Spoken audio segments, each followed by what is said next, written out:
Wait a minute. We are live right now. So y'all both saw, whoever's watching just saw us crack up because this is what we do. This is what we do. First of all, we too close. I can't. We got to do this, I think. I don't know What about you that. want me to do? No, you're fine. I just had to adjust it. Hey, it's your girl Rajette Speaks with Narrative Shifts, where we are redefining and reframing the narratives that go out about us. And today, super, super excited about our guest, Erika Dudley, who you guys have seen before, excuse me, on the show. We did a, what was it? Kidneys, and what was it? I can't even think. What was it? What was the It name of was that show? kidney health in the African American community. We talked a little bit Absolutely. about transplant. Absolutely. And so Erica was on that panel, contributing in a huge way. And so just really thankful for that. But today you guys are going to see another side of her, where she may bring up some of the nursing aspects and maybe some of the kidney stuff. I doubt it, but you're going to hear some really cool stuff here in a bit. So thanks for joining. Right now we got a few people. Chime in, guys. Say hi. I'm really going to try to manage the chat a little better today. I know I say it every week, but I actually have a device here and a device here. So I'm gonna try to do my best to actually manage in live time until I get what a semblance of a team that is more than two. Shout out to Marcos Harris Jr., who is doing the thing. As you guys know, that is my other partner in crime as we do the show. So he works behind the scenes and connects a bit. So shout out to him. He's rocking out some things. Gen Z in the house. Whoever is looking, I would love for you guys to chime in. I don't know where they chime in at though. I don't know. I don't know. Y'all bear with me. I feel old in these streets.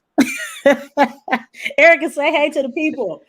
Hello, everyone. Thank you, Rajet, for having me on Narrative Shifts. It is a Absolutely. pleasure being here. Looking forward to our conversation.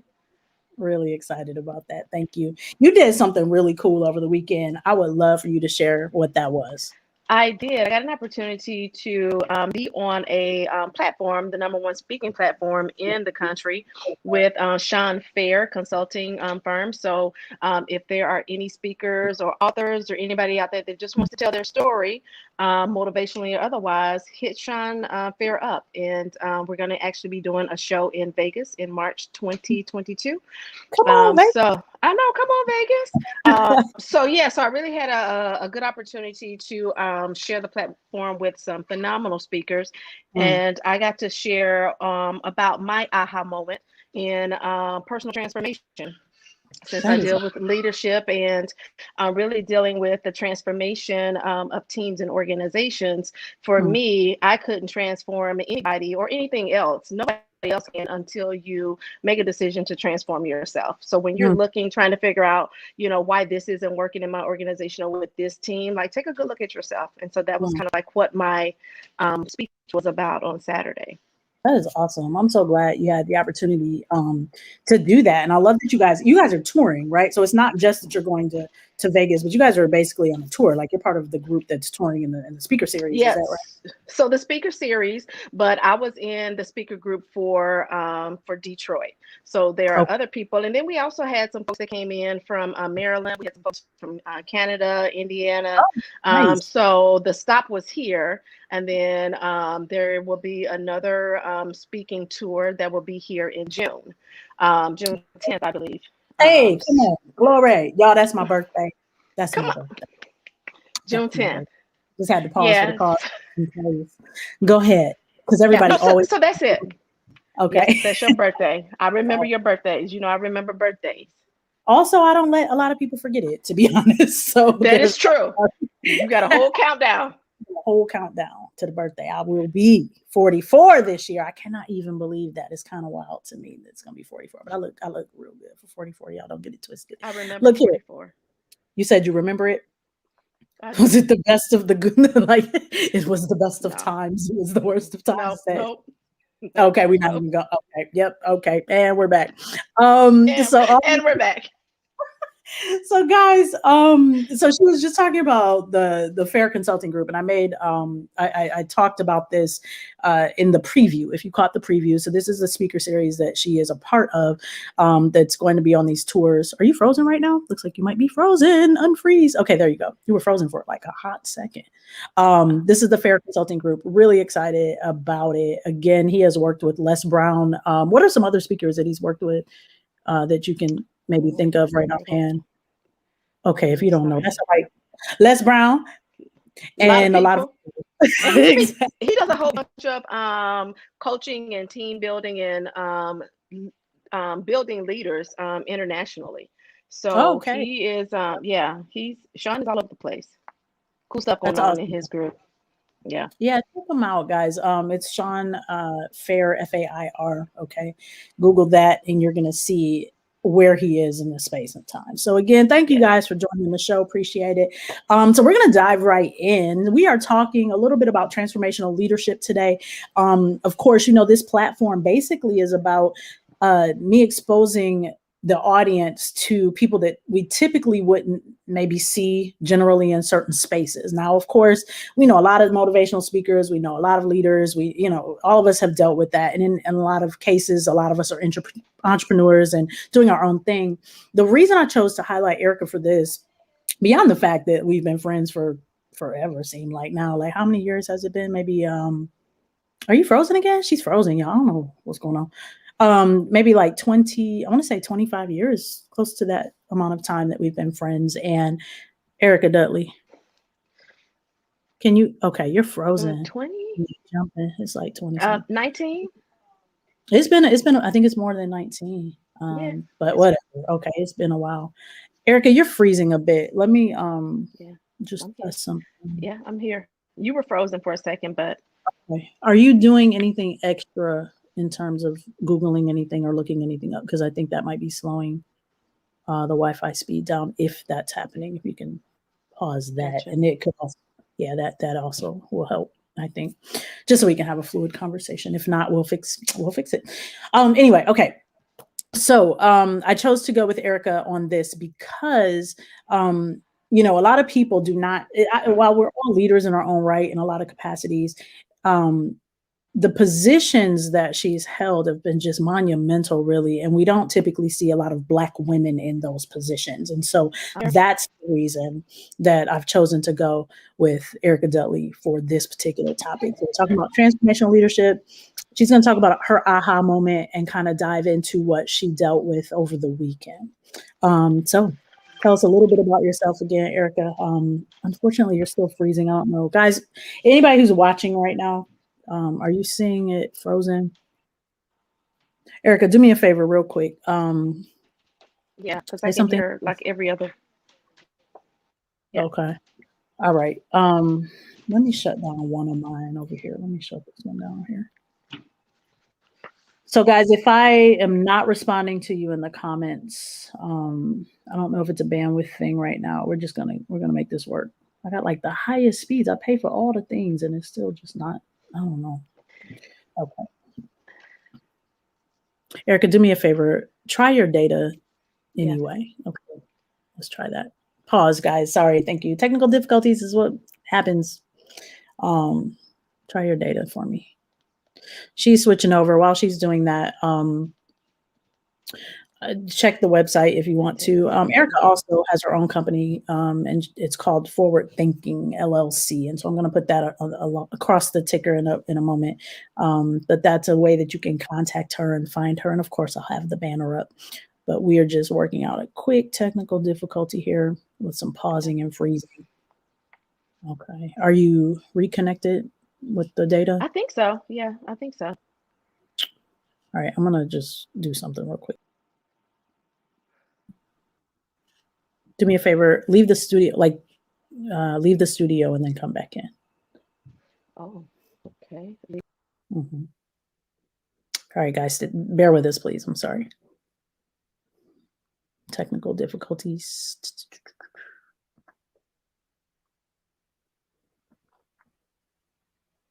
And we're waiting. I would sing for y'all, but I don't feel like it. It's real simple. Let's see. All right. There we go. Test your mic. Test my mic. And we're back. All right. Erika And we're Dudley, back. thank you. And we're back. Okay. Whew, these technical difficulties. All right. So tell us a little bit about the aha moment that you spoke about. Go ahead. Gosh. Okay. So Basically, the aha moment was it started in nursing school and how I had started noticing some favoritism from some of the instructors towards some of the students. And me, my personality is I've always been one for the underdog and always, speaking up and speaking out when I saw things that weren't right. Mm. So put a little pin in that throughout my years of leadership, I have learned that it's not necessary to die on every hill. Can you say Uh, that again? that it's not, as a leader, it's not necessary to die on every hill. Okay. So lessons that I've learned along the way. But I was so verbal and um, unpoised at, trying to navigate through the change that I knew needed to occur, that I decided to just be really vocal about it. Mm. And being very vocal, not being poised, I became known as this angry, aggressive, and verbally belligerent employee Ooh, from nursing school. One of my peers was like, "They gonna kick your butt out of school." I mean, she didn't say but, okay? right, right. She did not say but. Y'all Um, feeling okay, you fill in the blank. It rhymes with cash. does it? I mean, a little bit. A little bit. um, and so, but then it just kind of continued. And like, whenever I would see it, it followed me or Mm, my behavior, right? Because wherever you go, you take you with you unless mm, you decide to make that change, right?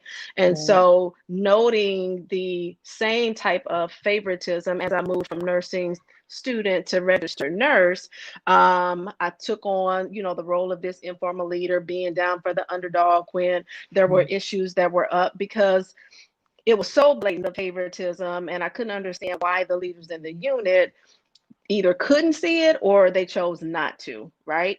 And so because I wasn't savvy enough, I would have many arguments with whether it was the manager or the assistant clinical manager, and it just kind of came to a head one night when I was working the midnight shift. And I had come back to the unit from being on a code team, and the assistant clinical manager decided to blow up at me in the middle of the hallway. Well, pause for me. What's blow up mean in this context? meaning that she decided to reprimand me in front of my peers for Mm, something that I was scheduled to do.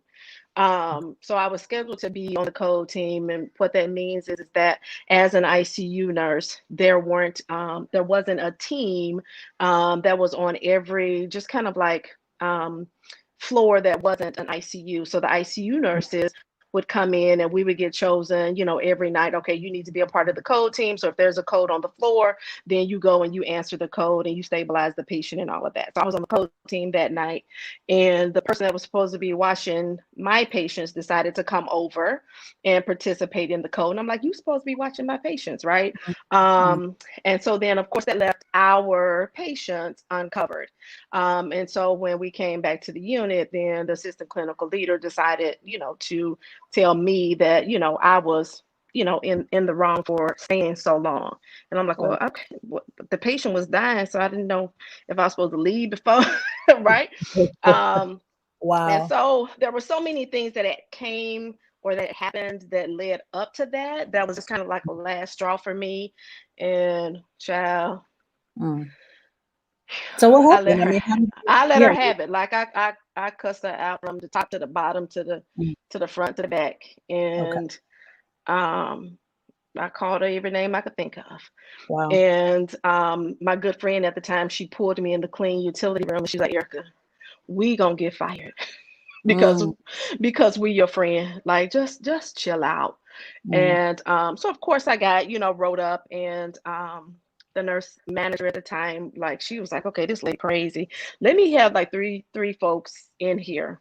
mm. Because I don't want to be in here by myself, right? Okay. Um Pause. So this listen, woman who is your leader, would you yes. call her a leader or would you call her manager? Like what how would you At that's that moment I would have mhm. just called her my manager. Or other names that you came up with? Oh, I mean, she had a whole Okay. So your manager. okay. my manager, my boss at the time, Mhm. right? Because there were so many little things that were favoritism that she just was like, didn't want to address, right? And so, of course, you see that and you're like, how, like, I don't understand like how you can see all of this happening, but like you're choosing to ignore it, right? Mm. And I mean, like when I say like I was always down for the underdog, like I mean that. Like I would go and be in somebody else's fight. Wow. And it's like, Erica, like that's not your fight. And it's like, Mm. well, we gonna win though, right? So just things I had to learn, along the way.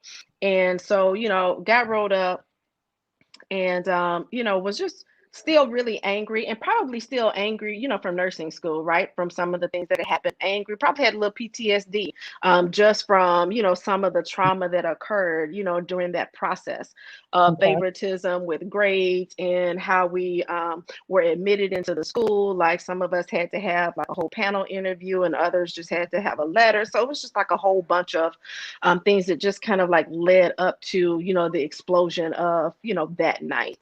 Mm. And so I remember my mom, she was taking me to work that night. And I mean, I was like, I was going off, on the manager and how I thought, she was a poor, manager and, all of this and probably saying some names that, I Mm. probably shouldn't have been saying in the presence of my mother. And Okay. she said, I wish that I had a tape recorder so I could tape you so that you could hear how you sound.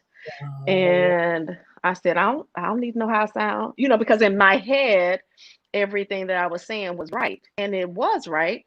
mm. Um, at the same time, she said, sometimes you have to give up your right to be right.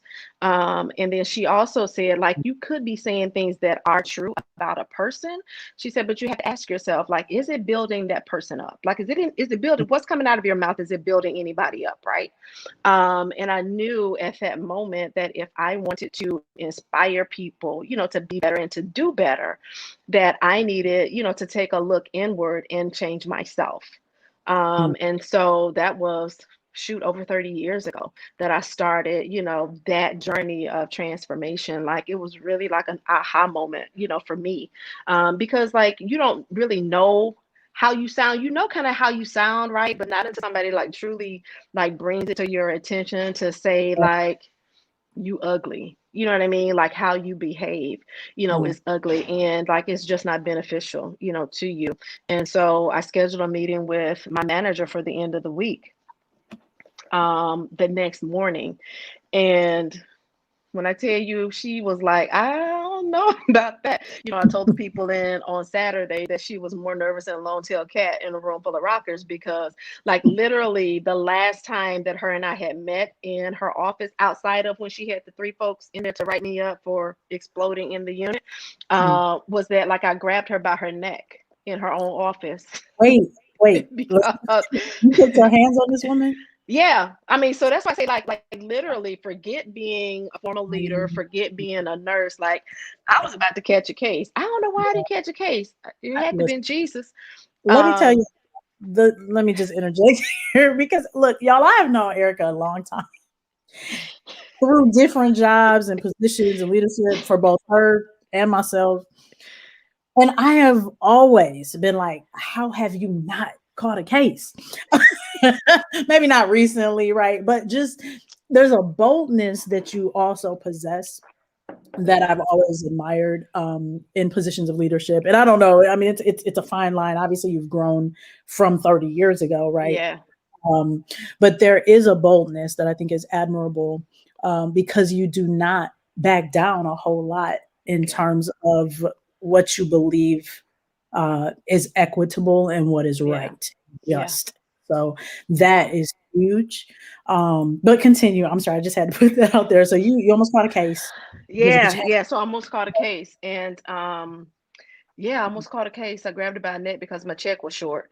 And then that wasn't even her fault. It was just I'm just gonna grab you on general principle for the other stuff. Um so yeah, so that's what Mhm. happened. And so we set a meeting, and literally like had just been self-reflective, and just being really, intentional on how I, wanted the meeting to go, because like I knew that she was probably, fearful, right? Mhm. Because here is, I mean, at that time I weighed 275 pounds. So Mm. like here is this like big black woman, and like she was petite, she did already grabbed me by my neck. Um, Oof. so when we were scheduled to meet, we sat down, and we sat in her office, and her office was small. I'm surprised she didn't have us like at the conference room table with HR. Right. But I started the meeting off, and I said, listen, like I don't like me. And Mm. so I'm pretty sure, that no one else does. And so I want to be a great leader. I want to be able to positively impact people, but I'm angry and I don't know how, and I need help. And so, that's being able to ask, for help is already, like an humbling thing, right? And so because it puts you, at the mercy of the other person. And I didn't know how it was going to go, right? I didn't know, because at any moment she could have just said, you know what, I think we're all set here. Yeah. And But rightfully she did, could have done and that. rightfully so, right? Rightfully Absolutely. so. And so she said, okay. She said, well, I can put you on a performance improvement plan for your behavior. She said, we'll meet once a week for 3 months. And she said, but the thing is, she's like, if you're not successful, then you will be terminated. I said, okay, like, let's do it. Right. Mm. Because at that moment, I was like, I just got to be in. And so we met, and it was the most challenging, 3 months, certainly the most humbling, Mm. because it was a set of objectives. Here is the things that you need improvement on right now. And this is, why I say that you need it. Here are examples, so when Mm. you see that written down, then it's Yeah. like, dang, like Yeah. I'm that terrible. Mm. And then you have the goal of the time frame, and then that week, whether it was met or not met, right? Um, and so I thought to myself, like, here is a leader, someone whom I have abused, I have Mm. threatened, like I have, had verbal altercations, with this lady.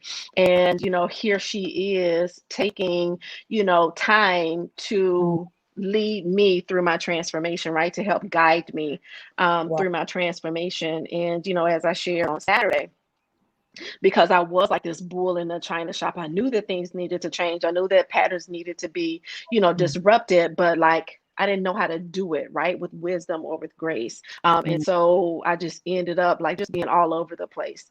And so, here is this person, really taking me by the hand to kind of like lead me, through the transformation that I needed.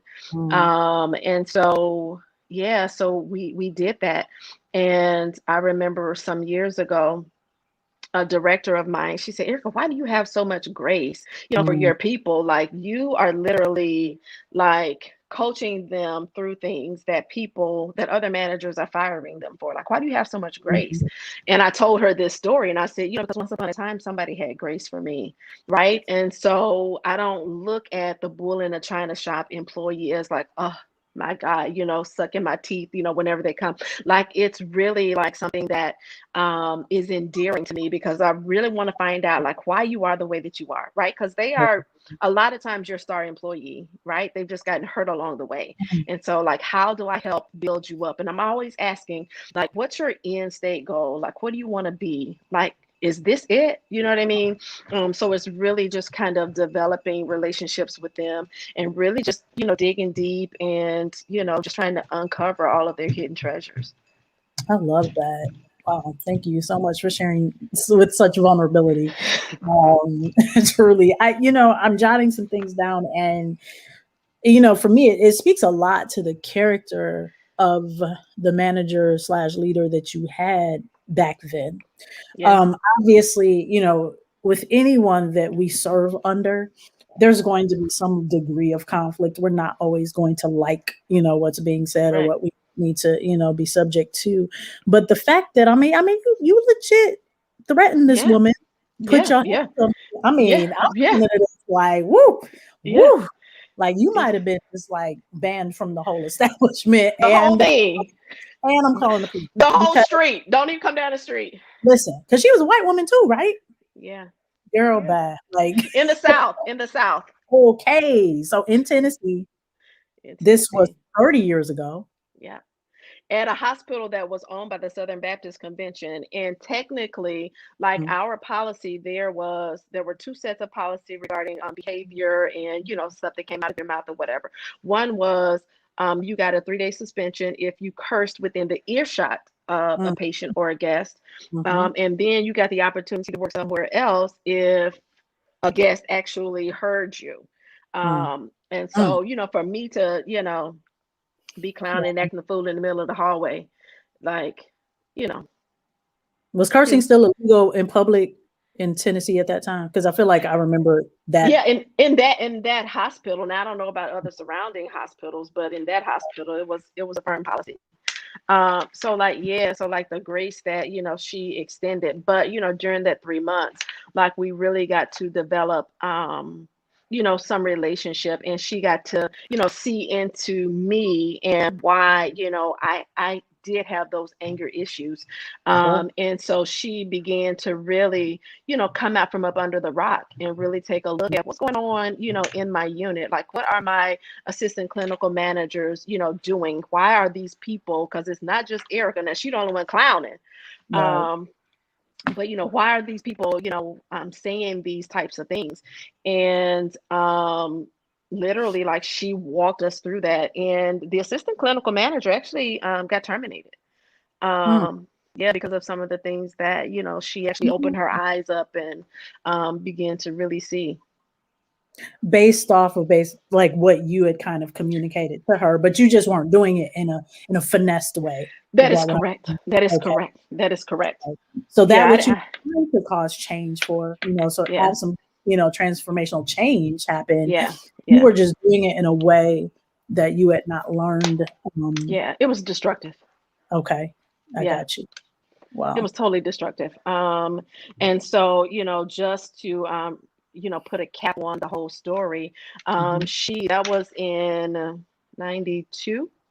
Okay. And in 93, I became the assistant clinical manager of that unit, and That- then got to work under her. And then in 1996, she mentored me that entire time.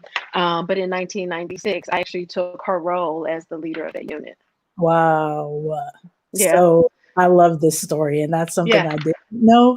yeah, So I yeah. think I've known you as long as I have, and not known that part. Like that Oh, makes me yeah, happy. And that's a beautiful sort of walk through. I mean, again, like as I yeah, shared it, it spoke a lot to her character to still be yeah, able to say, you know what, I still got you. Yes, you're going to be terminated if you can't meet these, yeah, expectations. yeah, But the fact that she even took you in after, yeah, the posed threat, you putting your hands on her, obviously yeah. other people knowing about this because she was like, look here, I don't feel safe. Y'all Uh, stand right here. come on over, come on in the room with me. Security. Um, I think that's huge. Yeah. So let me ask you, I mean, obviously you took her role. Is she still with us? Have you had the opportunity to communicate with her or talk to her about your successes since then, or at any point did you get a chance to Yeah, reach back and she let her know? actually follows me here on Facebook. And so we've had, some chats from time to time. And here's the crazy thing. Several years ago, when I was like looking for her, right, Mm, on Facebook, and I shot her an inbox and, was just being really thankful for her. Like half of the stuff she didn't even remember. wow. And I would say, well, talk about, the grace in that. And I see that, in my own leadership. When you have like those difficult employees that, want to challenge everything and, act a fool in the, unit or, in a staff meeting. I really, think about the grace that I was shown. Okay. And I always tell every person that I mentor, whether it is a leader like a colleague or if it's an assistant clinical leader, is that you have to have, grace for people. And even if you are, having to administer discipline, like the people still have to walk out with their dignity intact. I love that. Dignity is such a huge word, and I think we've gotten away from that Yeah. a lot in our both leadership and just everyday life. I feel like a lot of times, we've become so insular, so focused on ourselves that we have forgotten how, or and I don't know if it was even learned for a lot of people, right? I'm saying forgotten, but I guess Yeah. generally speaking, we've forgotten how to meet people where they are and still show them the dignity that they Yeah. deserve. Yeah. Well, dignity, in my opinion, is deserved, Yeah. period, Yeah. because you're what a human, right? And so, for you to be able, to handle people with that level of dignity when they are someone who may be abusive or toxic Yeah. or unfinessed, for lack of a Yes. better word, whatever Bull it in the is. china shop. Yeah, right. Yeah. Like I think that's really powerful. So I mean, that Yeah. lesson that you've learned as a result, I mean, that was a direct lesson learned, you Hmm. know. Hmm. Um, I think it's just powerful. So I heard you say that you were self-reflective, you were self-aware that you needed help, Yeah. but it wasn't until someone pointed that out to you, and of course that being mom, when she shared, look here, like what is it? You don't always have to be right. What was the quote again? I had it. She said sometimes you have to give up your right to be right. And You it's have to. it's not that like, and I think, I mean, I don't want to speak for all people, but I know for me, like you, I knew that there was internal conflict, right? But for some reason, I still felt that it wasn't seen, if that makes sense. Can you And explain a bit? What do you mean by I knew there was internal conflict? so like Give me more. when I was acting out, like you know that it's not like the right thing to do, Okay. but it's like I there's some kind of way, some kind of part of me that I have to stop this from hurting, right? Mm, And just my personality was like, you hurt me, but you might get punched in the head instead of, hey, you know what, that hurt. So I had to learn, that. And this manager throughout, the course of, her mentorship, mm, once I sit down and said, listen, like I need help. mm, She was able to, she would take me to meetings, or we would, even meet outside of, once the 3 months was gone, and really just kind of talk about, this is how you displace anger. Okay, these are some of the things that, you could say. Okay, so like when I'm really upset, then, I will have something in my hand and I'll put, my hand under the table and, I'll squeeze it, or, whatever. Now, one of my recourses that I've learned, and I don't even think that I knew that it was a response to me getting upset, was that, I mean, I already have a soft voice, yeah. but I would start to talk just above a whisper. Yeah, you do. And and so I Mm, think the first knowledge of that was actually from a director, when her and I were sitting in a meeting with another director and this other employee, who was just acting, out or whatever. And my director at the time, Laura, she was like, I notice whenever you get real upset, she was like, you talk just above a whisper. And I was like, I do. And then, one time, probably about 5 years ago, I had one of these bull in the china shop employees mm, act out in a staff meeting, and it was a full staff meeting. And I just kind of like lowered my laptop and leaned in and started to speak, right. But I'm always very careful, when I speak, sure. um, because I also still remembered, what my mom had said, not just the fact of, giving up your right to be right, but like, in that moment, what you're saying could be right, but like, is it going to build them up, right? So when that moment happens and that moment is over, like, what does your relationship look like with that person, Yeah, yeah. right? How, like, because it's harder to restore a relationship than to, just kind of keep one going and be able to, have those difficult conversations, but have it with, with respect. Mm, And like I was done with the meeting, and then probably like 3 years after that, I had a new employee, and she was talking to one of the employees that was in that meeting, and she was like, "Oh my God, I love Erica. Like, she's so great and wonderful. Like, have you ever seen her upset?" And she was like, "Yes, it was summer 2016." Right. She's like, "Look, I remember when." Yeah. Yeah, Oh, I she was like, remember. she closed her laptop and she spoke just above a whisper. Um, but at least I know, like, when like I come out, I know that, like, I haven't, destroyed the spirit, you know, um, of my people. I love that you haven't destroyed the spirit of your people. We Where was it? I just wrote it and now I can't find it on my page. Hold on. We have to be mindful of our wake, the wake that we leave behind. So, Yeah. I heard you talk about how you don't want to break the spirit of someone, right? But how you're so intentional when you're in these conversations. So even when you have that difficult employee or that bull in a china shop employee that was like you have to be so mindful of the words. You have to be so mindful of the things Yeah. that you're saying. And I think that's really important. It is very Yeah. easy, I think, in general. Of course, anytime I make blanket statements, I'm just on purpose being general. Hmm. It's easy for us to just go hard and then just be like, I'm out. Like that, drop the mic. I'm going to say what I want to say Hmm. what I need to say, Yeah. and then you deal with it. Yeah. The problem with that, one of the problems with that, there's a difference between, and so I'm just thinking visually right now. So I grew up on boats, like not, I mean, I was not like on boats, like born and Yeah. raised, but my dad used to fish all the time and we had a boat. And literally anybody who is watching that grew up with me knows how often like my family used to go out fishing and I'd be exhausted on the boat. But one of the things that I often, anybody who's been on boats, how the waves hit. So you can see the wave from, as it's coming. And it's like, okay, you kind Yeah. of bracing yourself for, the motion of the boat. And if it's a huge boat that's passing by that creates that wave, you're going to feel that impact a little bit stronger in the Yeah. boat. If it's a little canoe or something, you might not, feel that. But I'm Yeah. thinking about the wake. And for those who don't know what a wake is, I honestly didn't know the word for it until I was probably, I think, late 20s, early 30s. I didn't know the word wake, like what it meant, right? Uh-huh.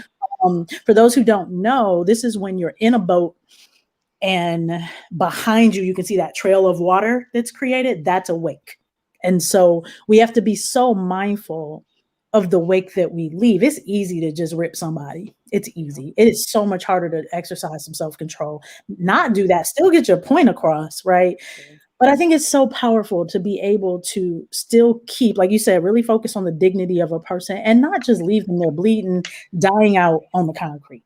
Right. And it Stepping over. sounds Excuse me. yeah, and it sounds like 30 years ago, had you not Right. had, this type of mentoring relationship Yeah. with your lead, and I'm going to call her a leader, I think so. So Yeah. even though she was managing, like the Yeah. fact that she brought you in, I'm going to go ahead Yeah. and give her a Yeah. leader title. I think that's Yeah. powerful. Absolutely. Yeah. Yeah, 30 years ago, had you not experienced that, your wake would be much different. Yeah. And Yeah. go ahead, And go ahead. even because that started, the whole thing, right? And then, as you move through different situations, you still have to, remember the lessons, that you've learned, right? Because like I said, like even after that, there were still hills that, I died on, Yeah. that, and took on a fight that, wasn't mine. Mm, And there are consequences that you suffer, from that. And so, that's a lesson that I learned. That's a little nugget that I, take along the way. And it's mm, certainly something that I pass on to, folks that I mentor. Like, don't die on every hill. It's not mm, necessary, right? mm. Because, relationships are, can be destroyed. How do you Um, know which hill to proverbially die on? Like, how do you know? well, one, you make an assessment, like, is this really mine? Like, is this Mm, like what's the end state? Like what's the purpose? Like, I always put all of that in the middle. Okay, so like, so what we fighting over, right? And then, like, you have to be careful because, actually, like, the last hill I died on, when I said that it wasn't mine, I had stepped away for a couple of years of leadership because I wanted to focus on getting my master's degrees. right. And I just wanted to work 3 days a week or 2 days a week, 1 day a week, and not really focus on anything else, right? I just wanted to come to work. I wanted to, take care of my patients and then, go to school and just kind of be done. And we had a change in leadership and we didn't like it. And Mm, so everybody would bring everything to me, because I'm vocal. I was, the charge nurse and was kind of like, the manager that was exiting out, kind of like her right hand.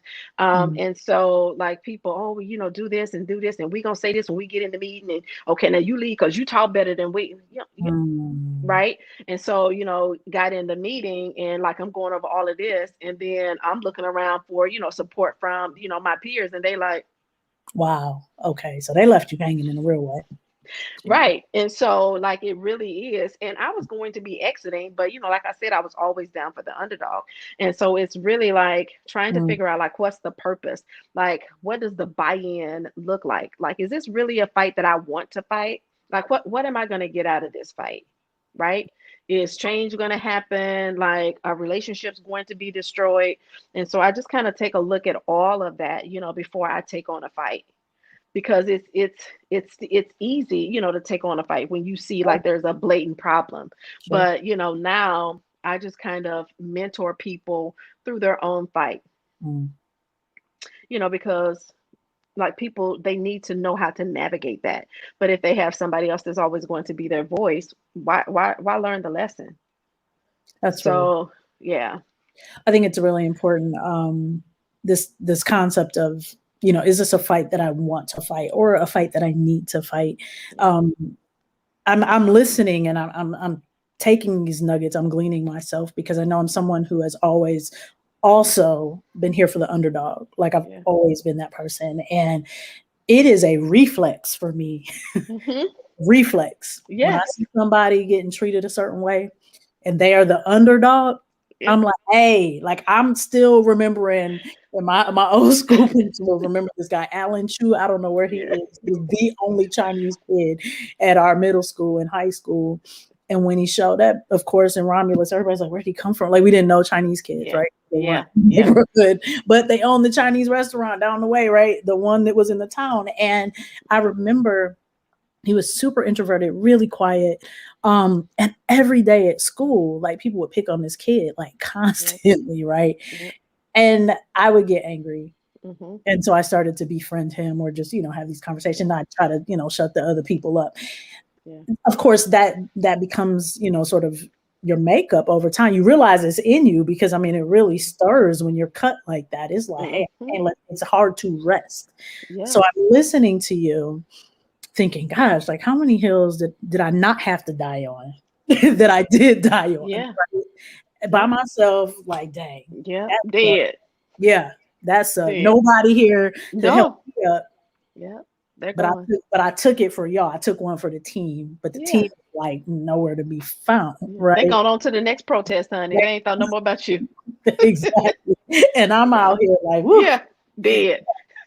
So I think that's really powerful. And for Yeah. anybody listening, guys, if you are cut like that, I think it's worth considering. Like, is Yeah. this a hill that Yeah. that I am willing to die on? Is this the fight that I want to fight?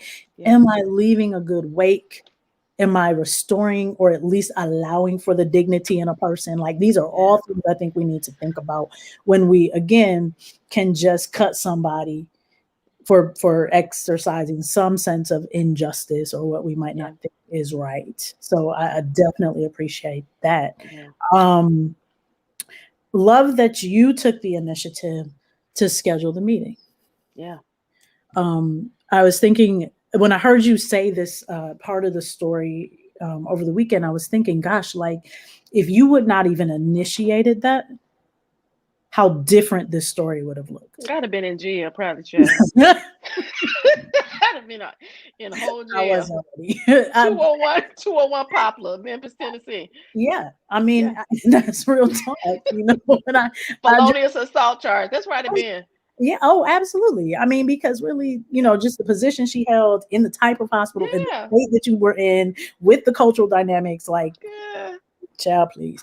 So I appreciate so much that you had the self-reflection, the self-awareness, guys. whoever's listening, like seriously, because I know people right now who are my age and older who will straight cut and go for the jugular and be on to the next. Yeah. And so Yeah. I think there comes a time where we have to grow out of that. Yeah. Is there a time for it? Perhaps. It depends There, again. it can be. Are you willing to die on that hill? Yeah. Right. That I And think that's that a quick assessment, it. right? Yeah, it seems like Because listen, leadership, it doesn't get easier. mm, Especially when you take on, your true role as a leader. People, when I mm, go to conferences, or even when people ask me, hey, what do you do? And I'm sitting there, and people are around the room and they want to give their title. And so, but when you really look at what you do as a leader, for me, I mm. always tell people I don't give them my title. My job is to remove barriers, from my team so that they can do what they need to do. And Love that. whenever you're having to remove barriers, I mean, sometimes there's a fight there, right? And so it's, how do I strategically, fight this battle, because the end state goal is what my people need. And Mm, if I can't articulate their need to be able to remove that barrier, then they're the ones that's fighting. And mm, sometimes you have to have healthy conflicts amongst your leadership team, whether it's your senior leaders, because sometimes it'll feel like you're fighting, and the truth is at times you are. But you have to be able to get to the nitty gritty of it so that your people don't have to, because that's mm. not their role, right? Their role is to take care of patients or increase productivity of this, that, and the third. Like, they don't need to know all of the other stuff. they Right. don't they don't need that. And so that's what the leaders are there for. We have to come to the table, and we have to put the purpose in the middle of the table, and we have to stay there until we figure out what is our next move, because we need to be able to tell our people this is the next move. Love And we that. have to come out with one voice. True. Love that. I love that you said the purpose has to be in the middle. It's so important to have that right there so that you can always recalibrate, right? To get back to the Yeah. point. I think in leadership and in any roles that we're in, even if we're not in a particular leadership role, it's still always going back to, okay, why am I doing this? Why am I doing this? Why am I doing this? Right. And Why? so Yeah. I think that's critical for any leader that's watching, and for anyone who is not necessarily in a leadership position. And Yeah. you might be the arms and the legs of this thing. What's the overall purpose? And as someone who is not in the leadership position, I would even challenge you to ask, if it's not been defined for you, if it's Yeah. not clear for you, then What is it's it? asking your Yeah. leader, what is the purpose? Yeah. What is this for? And if you Yeah. have a good leader, they're okay with answering that question. That is correct. If you find that they're combative or like, some kind of defensive, look, how do you handle that? Like, if it is somebody that's defensive, if they're not a good leader, let's say I'm asking, because I do ask that, like I tend to see Yeah. things, I need to be macro, like, why are we doing this before I dive Yeah. into anything? Yeah. And I tend to ask those questions if it's not Yeah. clearly, delivered. Yeah. If I run into a leader, or let's say I've not had issues with, my immediate supervisor or whatever it is. And Mm-hmm. all of a sudden I ask this question and now they're combative or defensive. Now how do I deal with that? How should, Leader to leader, or if I'm asking the leader to pretty much guide me with like, what's the purpose of what we're doing? And that person gets defensive, or they feel like, I don't need to tell you that, or you just need to do your work, because obviously there are people in management positions who don't feel like you even need to know yep. the purpose for what you're doing. How do you Right. deal with that as an employee who you want to know what the purpose is, but you're getting some combative responses? How do you deal with that? So then usually what I'll tell employees, because 1,000 employees will come to me and I'm like, I'm not even your leader. And they'd be like, I know, but I believe if you could, right? And so it's always, I understand that you feel some type of way, whether it's being combative or whatever. But the reason why I'm asking is because of this, and this, right? And so, like, I could do a better job. I could be more productive. I could care better for, this patient, or even be able to help my peers Mm, meet the goal that we need to. And so, to be able to do that, I need to understand, like, the purpose, right? And so the why. And I think a lot of, I'll say healthcare. I don't know about, some other areas, but like a lot of healthcare is really leaning toward high reliability organization. And they understand that that we need to be transparent and we need to be able to tell, Mm, the people, why we're doing what we're doing. And gotcha. sometimes leaders that become combative, or don't want to say, can be the leader who hasn't asked their leader, right? Okay. So they could be a person, well, I'm not going to ask, I'm going to just write this down and hope don't nobody ask me. Mm, Um, and so even when I mentor those leaders, it's like you have to understand like all of the steps because your employee is going to ask you, so why are we doing step 5? mm, Right? And you can't become, or you shouldn't become combative. Like, right. and a lot of times those leaders don't want to say, I don't know. Right. Like, that's not me. I'll be like, you know what? I didn't think about that. Let Okay. me let me let me go back and see, right? And so it's all a part of being transparent, with your teams because your people will appreciate you more if you are transparent. And as the leader, you don't have to know every single answer. You just have to be able to know where to find it. Mm, Let uh, me hold, please. And that's what I'll tell them. That's a good one. Hold, please. Or yeah. I'll say, hang tight. And then, and then it's the follow through, right? Mm, mm, Because you have to follow back up with the employee. You can't just leave them hanging for weeks and weeks when they've asked you a question. And then, can you, and then you don't forget, right? And I'll tell my employees, listen, like mm, there's a lot that is going on. And so, like, if you reach out to me, via email, even though they all have my cell number, they would text me and call me. But like if they shoot me an email and I haven't responded in like 36 hours, mhm. tap me again. Don't be like, oh my God, I don't want, no, you better worry me because I don't forget. So Okay. um but a lot of times, leaders that become combative or don't want to tell you, either have a control issue or Mhm. they don't know themselves. That's what came to mind was the control and insecurity, Yeah. because we tend to. I've found in just positions of leadership, and a lot of my leadership was not in corporate, but in nonprofits or in ministry. Yeah. And what I noticed often, and I'm not, I'm being careful here. When I was in Yeah. California, particularly, I remember some occasions where I would see certain leaders of mine lead, and I remember sitting back like, you can't lead from a place of power and control. You can't. Mm, That can't be the driver, mm-mm. because the moment you start leading from control, from a place of control, you've lost the people. You've lost it. That is correct. And so there's no more leadership. It's just you just want to be in control of something and do this. And Mhm. the fruit of that can be rotten, for lack of a better word. Yeah. Just rotten, Yeah, right? low productivity, increased Yeah. turnover, like you'll have leakage in your organization or on your teams. And it's Mm, like, why you can't keep nobody? Like right. every month you got 3 people leaving. Right. Or you're too worried about what's going on over Yeah, there and you're not yeah, focused on right here. yeah, Right. And yeah. so, I definitely remember an occasion where I had a leader that was really just worried about um, losing people to another leader. Okay. So siloed leadership in a particular ministry, right? Yeah, yeah, yeah. And I remember challenging that particular leader, which, in that type of environment, with how large that environment was, I remember thinking like, gosh, am I about to say this? But if you know Raja, she gonna say what She she about to say it. it's She finna say it. I'm gonna say it because I'm gonna say what She gonna say it. I'm gonna Yeah, say what everybody's thinking. I'm gonna yeah, always say it, right, and I'll take the hits, yeah, and y'all will be all right. But yeah, yeah, literally. But I remember challenging that particular leader. Was like, you're not leading anymore.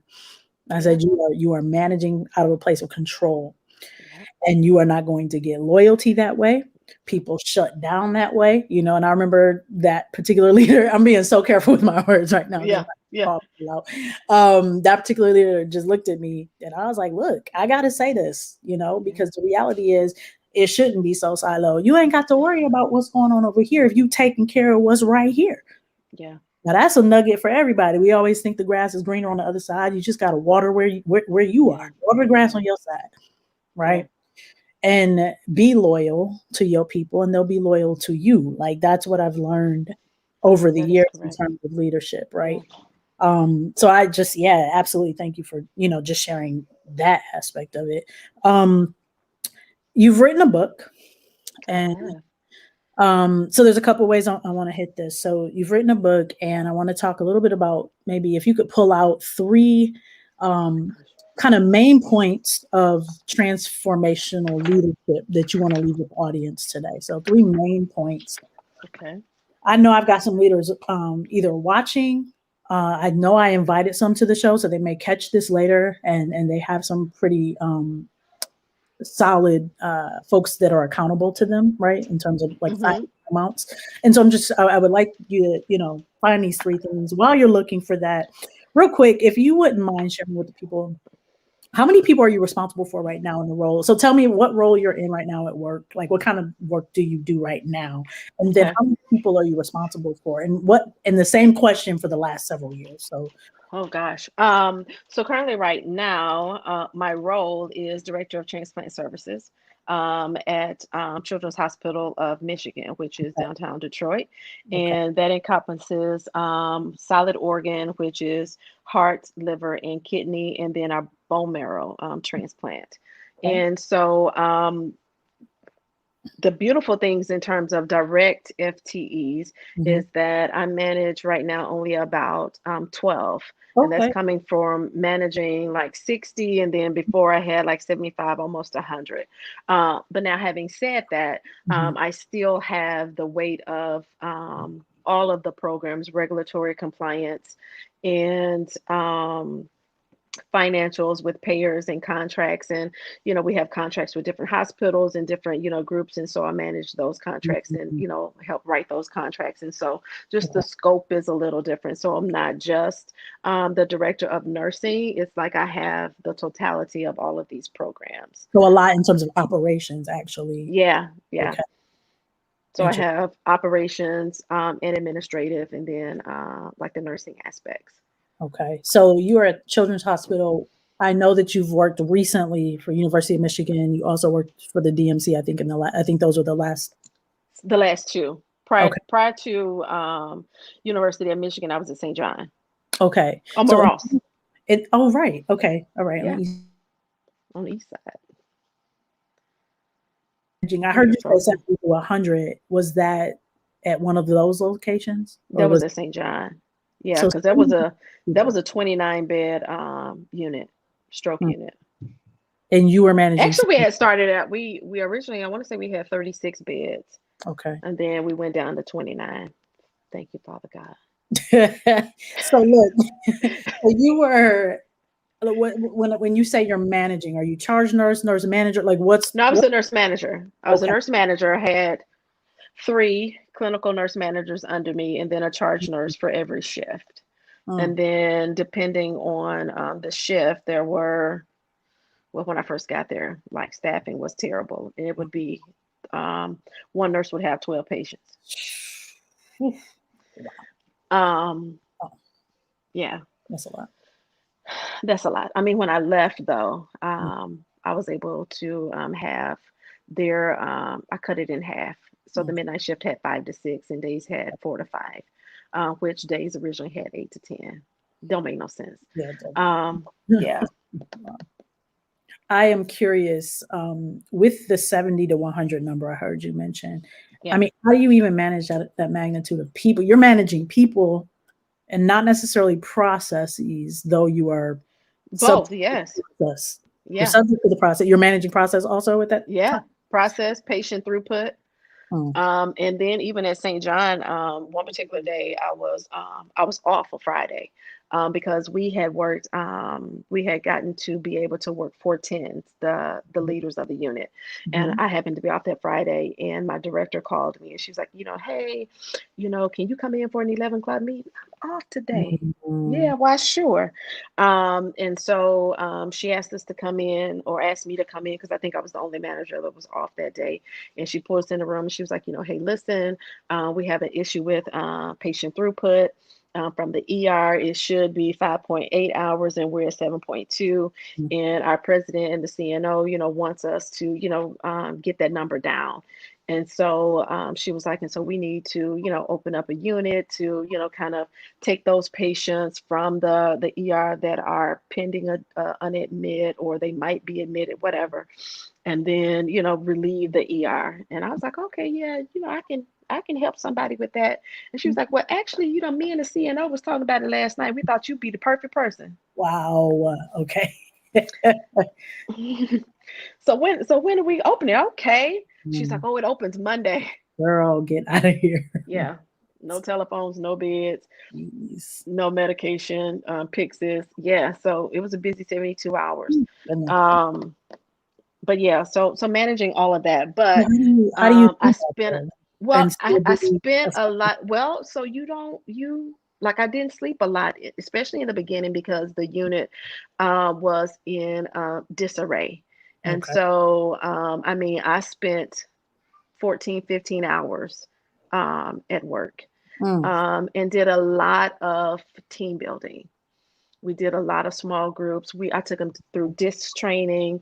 really? Um, John C. Maxwell is one of my most favorite Yep. authors, and so I took them through the um, um, This one. 17 essential. The I know, disciplines, wasn't it that one? no, qualities Okay. of a team player, and broke them up into different cohorts. Oh, And so like we spent like a good 2 years hmm. in team building, and Wow. how do you get along with your peers, because it's not the techs versus the nurses, and all of that, which was kind of like what it was when I got there, but really just kind of building that team. But it takes time, right? Mm, Anytime you are looking at transformation and you're looking at trying to make a change, like you have to be intentional with it, and you have to recognize that it takes time, and you have to give people grace through the process.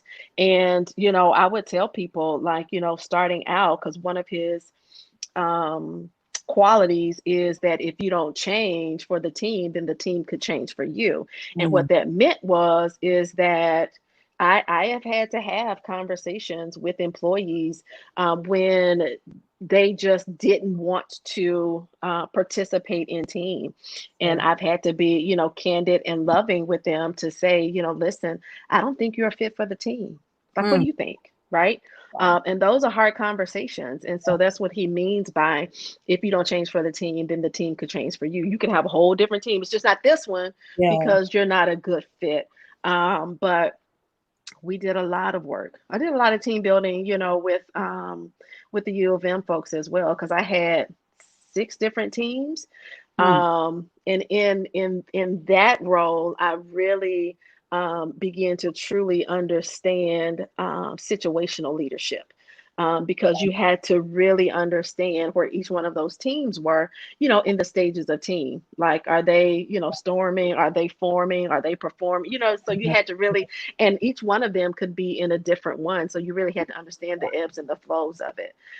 So it takes intentionality. You know that it takes time, and it takes you being visible. It takes you practicing presence. Oh, I like that. Practicing presence. I like that. Yeah. Yeah. I am curious, during that time at St. John's when you had so much going on and you came in and I heard you say you took 2 years to go through Yeah. um, group Team dynamic, building. team building, Yeah. and this kind of thing. That's a substantial amount of time, but it's also necessary, right? I'm curious to know at that point, because you said staffing and all that stuff was crazy before you got there. What did the attrition rates look like Mhm. when you after you implemented Oh, after? so before I implemented it, they used to call the unit, because the unit moved a couple of times in terms of the floors, right? And so at one point they were on 3 East, and the people that would get pulled, they were known all over the hospital as 3 Beast. And then when they moved to 4L, they were known as 4 Hell, to the point that people, whether they were like contingent people that were working through the nursing staffing, like PRN pool, or Mhm. folks that were getting pulled from other units to come and work in that unit, like they would take a write up and go home. They're like, I'm not going. Wow. I mean, techs were throwing like garbage down the hallway. Like they didn't have a manager that was theirs, right? And so like it took a lot, like the vacancy rate was probably about 65%. Ooh, And when I left, we had a waiting list. People were like, you got oh, wow. any? Yeah. So they're like, are you hiring yet? Ain't nobody left yet? No, they ain't Nice. left yet. Right. Okay. So, That's great. but it takes work. It takes a lot of, work. It takes early mornings. It takes, late evenings. And I would even ask my staff, I would give them the opportunity, especially the midnight and the afternoon shifts. Mhm. Okay, so y'all know that I'm working 2 to 3, because I would work 2 to 3 off shifts a month. And I would let them pick, do you want me to come in at 3, or do you want me to come in at 7? Do you want me to come in at 11? Like, you tell me when Wow. you want to see me. And so that was really good to be able to connect with them. But I think because I would, I'd be like, all right, y'all ready to give a bath? Y'all ready? They'd be like, when you going home? 'Cause I'm here with y'all all night. We've been do rounds. Wow.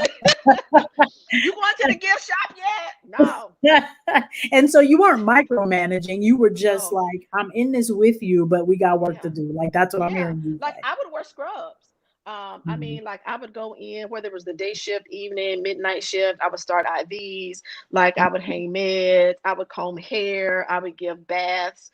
Um, This is not something generally that someone in that role would typically do. Is that what I'm hearing? It's right, the right, role. right. Okay. They were like, you gonna start IV for, well, you finna do her hair. Oh, can you come do so and so hair? Because I don't know how to, yeah.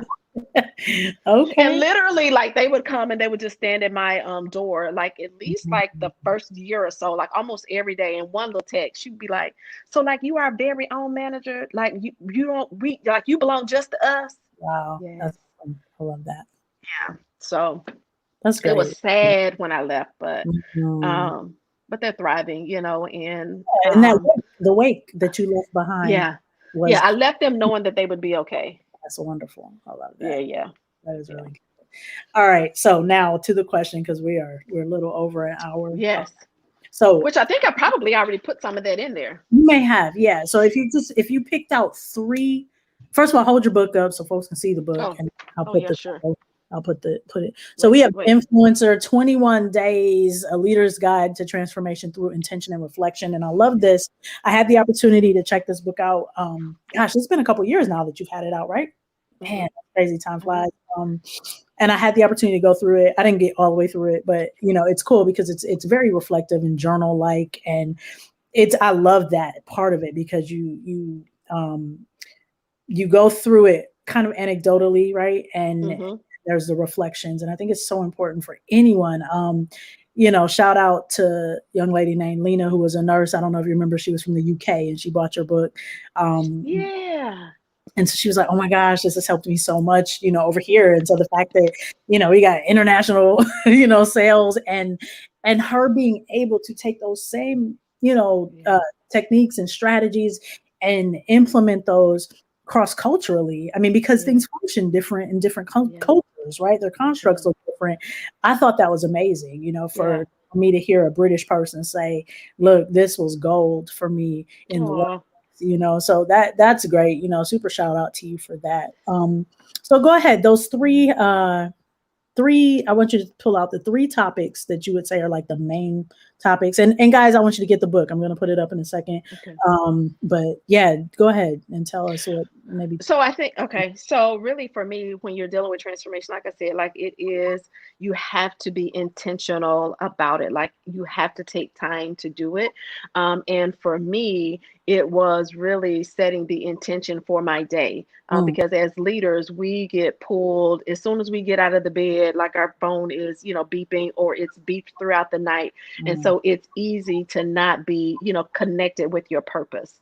mm, And really, setting like how today is going to go. Now, when you are leading and you're leading multiple teams, or, anything happens, like you can set, particular goals, right? Oh, I need to do my to-do list here, and mm, then something happens. But when you're With this book, it is the setting of intentions in how you're going to handle your day, how you're going to lead.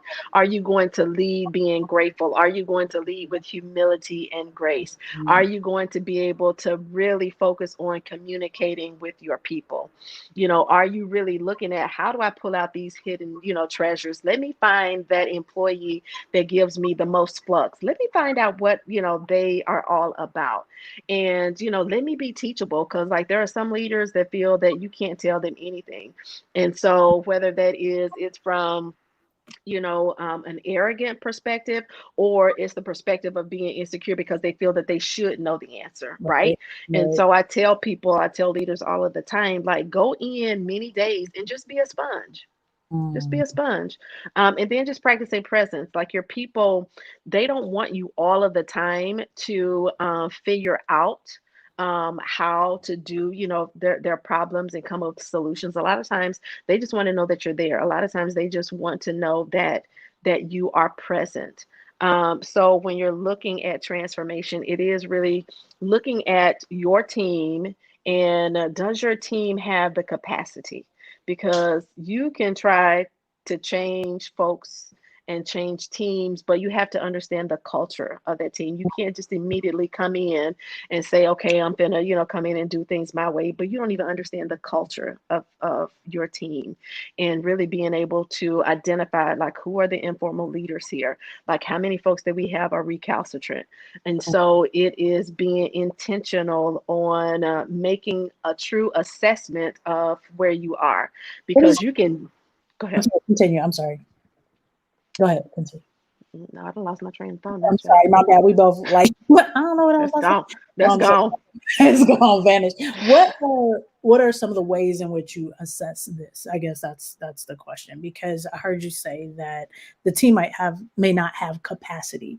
So as a Yeah. new leader coming into a group, or however large of a group you're leading, Yeah. as a new person coming in, I mean, you're the outlier, Yeah. and, and so you trying to come in and change some stuff. And it's, let's say I got a team that's tight, and now you come in.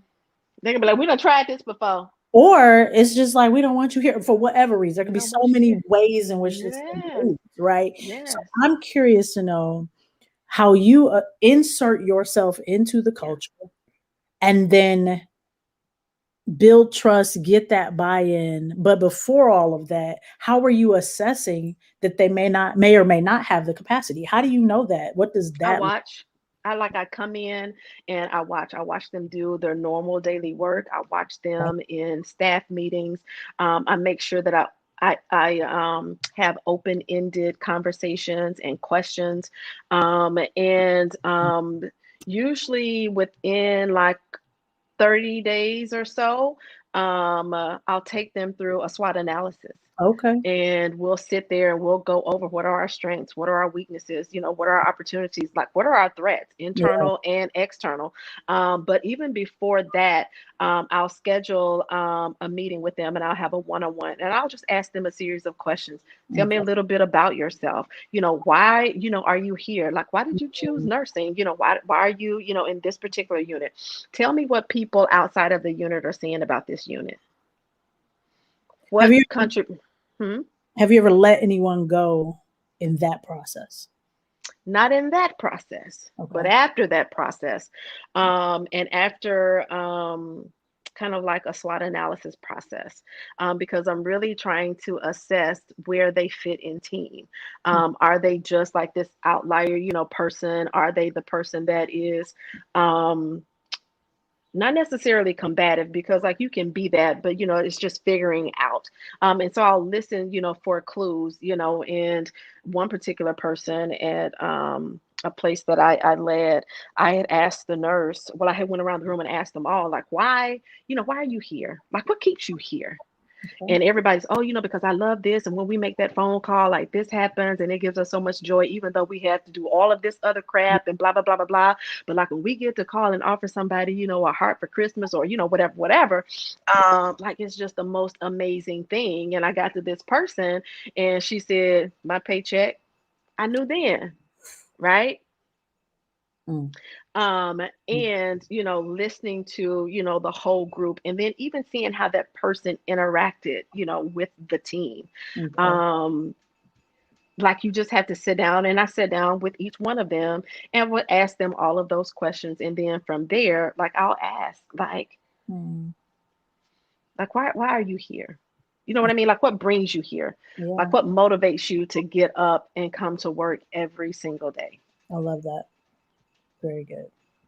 They're difficult conversations when you finally, as the leader, make the assessment that, like, this person has no desire to Mhm, change. mhm, mhm. And so you have to take a look to see, okay, so is keeping this person going to continue to destroy the fabric of my team? Right. Cost versus the benefit. Like, does it outweigh it? So Yeah, yeah, yeah. very good. I love Because that. other people look at that, right? Like, the other team members are like, they look at you, your integrity as a leader, Mhm, right? Of mhm, how much you are going to allow this one person to destroy the fabric of this team. mhm. Whew, that's good. Love that. Yeah. Okay, so that was point number one. That was point number one. I, Cha. you said so. I won't ask any questions. The problem is I ask questions because I hear things and I'm like, oh, let's follow up with that. Um, what was the second one that you would pull out from the book? From the book, I Mm, would say, well, we talked about practicing presence, like, you mhm, have to do that.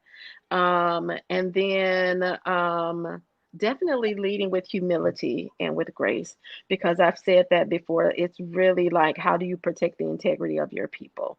And not just when you're in their presence, but also when you're in the presence of your other leaders, right? mm, Because my other leaders know that you can't talk about my employees to me. I don't right. care if you're right or not, and I'm not going to side with you. That's good. Okay, now I'm gonna go get that other employee. Now, what happened, right? But, like, I'll never destroy them in the presence of somebody else. That's awesome. Good. Good. And so it's doing that, and then also engaging them. If you are able to engage your team, you're going to have better team, right? And you're going to have better productivity, and you're going to have those people that are going to want to go above and beyond. Like, Mhm. you don't even have to ask them. They'll be like, oh, I did so and so, so and so. Oh, I came up with a blah blah blah blah blah. Oh, I was thinking about da da da da da, because they've been engaged. And then Yeah. you showcase that, right? You, as the leader, don't take all of the glory from your team. So Mm, when you have senior administrators and physicians that say, oh, Erica, you did so good. Well, no, my team did that. mm. Like, the team did that, and I'm highlighting the team always. Love that. And that truly is one of the hugest things that I believe makes you such a transformational leader, because you do take all these steps. And I've had the pleasure really of seeing the evolution of that over the years, because I've known you for so long. And so being able Yeah, to see you develop into that, and then hear all the wonderful stories of people yeah, who are like, oh, we love Erica, or just I've met some of the nursing friends of yours, and yeah, just even inside conversations of them saying, oh, she's so great. It's so cool as a friend, to yeah, hear those type of accolades come down. Knowing, just there's been, I'm not saying I didn't know you when you were the bull in the china shop, like to a point, sure, a little bit maybe beyond that, your moments, right? But I sure, to see the evolution of that is just yeah, an amazing thing. So yeah. thank you for that. Your third point, what would you pull out as a third That and last? was my third one. That was the third one. Wait, But hold now on. I'll give you another one. Go ahead. We, Go ahead. I misnumbered. Go ahead. yeah, because I didn't give you like five, but that's okay. Okay. Um, You know what? Another thing too is the biggest thing that I see, if you're really looking at developing relationship with your teams, and that is raising your hand when you're wrong. Because some leaders don't want to do that. They want to deflect it and push it off to somebody else and all of that. And Mm, it's like, nope, I did that. That was me. okay. Like, I take the hit for that.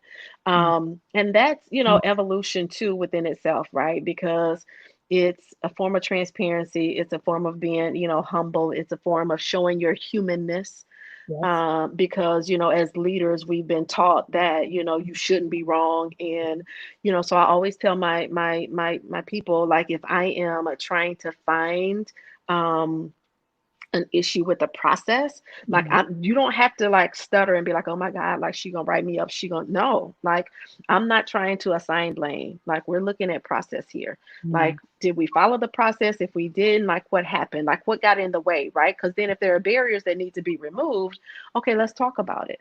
But I always started off with like, I'm not trying to assign blame. And that just kind of like, relieves, people to be able to be transparent and forthcoming about what happened. Absolutely. And it builds Yeah. trust. I'm hearing you, Yeah. it continues to build trust even Yeah. deeper. And so that way they Yeah. do feel like, okay, I can actually talk to her because I'm comfortable. She's being Yeah. transparent. Yeah. She's owning her stuff when she jacks up, Yeah. like all the Yeah. stuff. And I think Yeah. it does lend itself to even deeper trust and thereby Yeah. in Yeah. turn, like leading to deeper loyalty and Oh, like you will get loyalty like none other, like because they see that, my leader is transparent. Like she will raise her hand when she's wrong. Like yeah, we've developed this relationship with her, and we can even come to her and say, you know what, I done messed up. yep, Like I did this and this and okay, so like how we gonna fix it? that's good. And we move on from there. It's great leadership. I love that. Very good. Yeah. Very cool. Well, we are wrapping up here.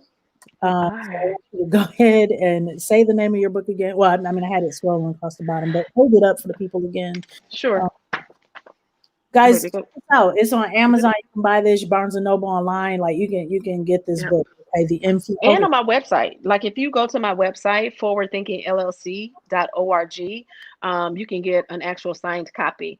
Now, Amazon ain't gonna sign it for you, but like if you go straight to the website, you can go over there. And usually I have sales on my personal on the website on forwardthinkingllc.org. okay. I actually think there's a sale going on now, Is actually. there a sale right now? I Yeah. might have to bless some people. All right, all right. Yeah, So yeah, here we go. yeah. I've got it scrolling across the bottom. Be sure to check the book out. I really believe it will bless you. The thing about the book was so cool to me is that it's not, obviously we've been talking about nursing and this kind of thing, but it's not specific to just Yeah. nurses. This Yeah. is leaders in general. And if you are the leader in your family, like it is something that is so Yeah. like you can use it across different disciplines, and so I think Yeah. that's the power of it as well. Like I just think about you know my own family or something like that, and it's like, hey, Yeah. this works in that environment Yeah. as well. So parenting and Yeah, I've had quite a relationships. few parents buy it because you get to, because when you look at the book, there is the intention for the day, and Yes, then there's like a little blurb about the intention, and then I'm always giving you work to do. yep, So you have to set the intention. So that's before you even leave or start your day. This mhm, is your intention. This is the thing that you need to focus on, and then the act is the thing that you need to do. And then the reflection is how did today go, right? yep, Because the goal is always leadership progression. Did I lead better today than I led yesterday? And mm, can I lead better tomorrow than I led today? I love So that. I always leave you with that thought and Hmm. you being able, to write down. And so that's the preface, of the book, setting your intention, doing, the work that's required to effect change, and then making a reflection. And even though it's 21 days, there are some days that are Groundhog's Day, right? Like we're not going, we might miss the mark because the whirlwind of the day happened, but it doesn't mean that you can't reset that intention. Absolutely, no, I love that. Yeah. I think it's so important. And I'll close with this: the intention for the day. I think that I love that it's 21 days because you can develop a habit of this. Yeah. Scientifically, they say within 21 days you establish a new habit. I love that you are establishing a habit beyond just the dopeness that's in the book, but you're establishing the habit of setting an intention for the day. Yeah. 21 days of that, Yeah. developing that habit, that's so important, right? And I mean, I think for those of us who are listening, I'm cut from this like mental health cloth, right? I think even in that aspect, it's like, okay, how am I going to posture myself for this day? So we talk about affirmations. This is just another way that you are setting affirmations for the day, Yes. right? So being able to pull that in to your professional work, not just like whatever you're saying to yourself in the morning, not just that, but also let me write this down, and I got this blurb, and I get to act on the intention that I've set, and let's reflect to see if I did it well, and if not, We got another day to try it again, Lord willing, the next day. Yeah. And the next day, and the next day. So with that, this is 21 days of this. To me, it flows like a journal, a really cool interactive journal. 21 days are up. I've gotten through the book. How do I use this book? Do I go through it again? How do I do it? How do I do this?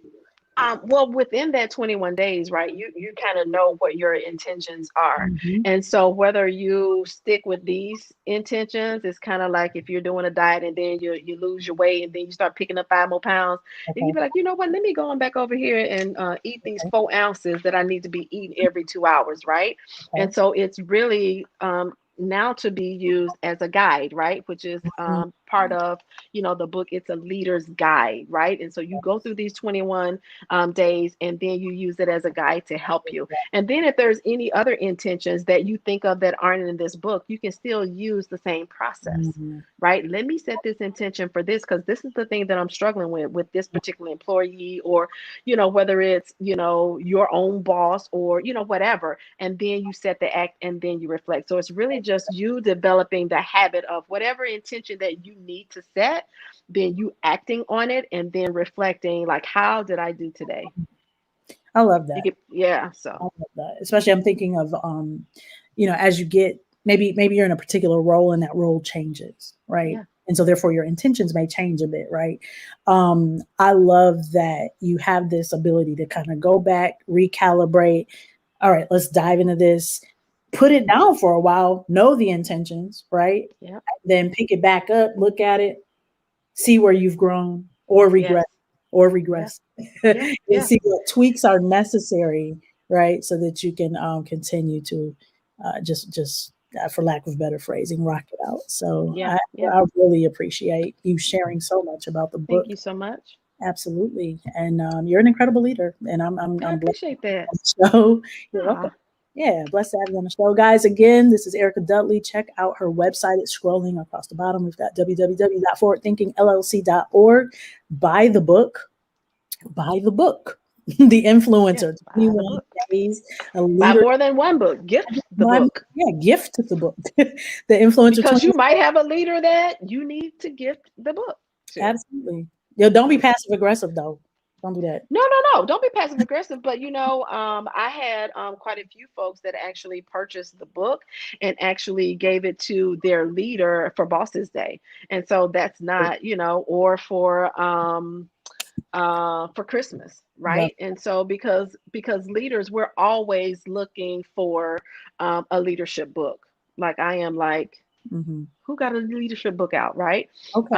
And so it's just another book to, that they could add to their library. And that's even how you can, say it, hey, I saw this really cool book. I know that you like leadership books. Maybe it's something that you could add to your library. Awesome. Love that. Real quick, lastly, what's your IG handle? What's your Instagram handle? Where can we find you in the social? It's all Forward Thinking LLC. Okay. No underscores, nothing? Nope. Okay. So guys, check out Erika Dudley's information here. This is pretty much every one of her social media aspects. Okay. And so you go live on Instagram or you do a weekly video. Are you still doing that on Instagram? So I'm gonna start back. Okay. So that I think I caught her off guard. That look she just gave. She about to start whispering, y'all, that barely whisper. No, but it is because I've had people, ask me, about that. So I'll be going live with, Forward Thinking, and of course, I mean, about the leader room, but so I'll be going live. Fantastic. Okay, well, guys, keep up with Erika Dudley. It's great having you on the show again. Thank you for having me. Absolutely. Everybody that's watching, check us out next week. Really excited. I'm going to have Calvin Seibert, who is an educator, entrepreneur, I believe. I got to get my details right. I'm pretty sure an entrepreneur. But he's doing some really cool things in the education space. So he is known as the game changer of education. So he's set up for next week. Really excited about that. He is a math guy. So you're going to see how he integrates math and basketball and this really cool thing. I'm not going to give too much away. Even though I know more, I know when I say stuff like that, it's like, she don't know what she talking about. I do. I was on the phone with him over the weekend. Okay. So we're excited about what's coming up next week. Join us next week. It won't be this long probably, but who knows? I say that every week and they're about this long. It's whatever. We're going to chop them up, make them short, bite-sized pieces, and we'll market that later. So that's how that goes. It's a method to the madness. We love you guys. Thanks for checking us out. And we will see you next time, next week. All right. Have a good one. Thank you too. Bye.